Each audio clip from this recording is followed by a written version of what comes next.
Hi Mark, Phil Beever here from the Wilderness Club. Just want to recap on what we worked on today. So if we have a look at your swing here, for your very first move, you can see here the club head already is going behind you. So analogy for you is if we put you behind against a wall, we can see there your club head is hitting the wall on the way up. If we look here at Justin Rose on the right, as he swings back, you can see that club shaft is nowhere near hitting that wall, is it?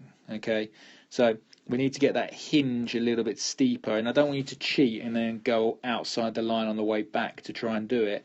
I still want the hands to go towards your right thigh, but it's all about getting that club now to sort of hinge upwards for you, especially through like the right forearm, as you can see there is Justin's.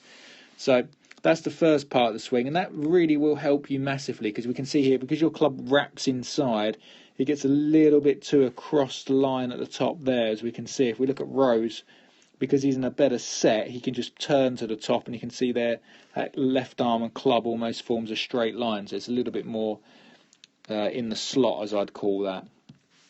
As you start down, Mark, because this club is across the line, you're going to have to reroute it on the way down. So when you start down, you make a great job of it, but because you've worked so hard on rerouting, the shaft here, where it's cutting through the forearm, which is on the money, it now, next frame, it just drops underneath the forearm. So there, and we can see now where it's sort of a little bit behind, the ball club head's a little bit behind your hands. If we look here at Rose at the top, as he starts to unwind down, as we're coming, you're going to see the shaft will cut through the right forearm, but because he hasn't got to make any compensations, that club head will pull in front. So it's on the forearm, on the forearm, on the forearm, on the hands, and then it's in front. With you, we can see that it's slightly behind. It doesn't look a massive difference, that, but that is a big, big difference to what you have to do. So Rose from there can just turn the chest hard, cover the ball, keep the face neutral, and that's why he hits it so straight and so accurate with his irons. And when he comes through up here, we can see there's still got loft on the club. That club face is pointing, you know, sort of that direction.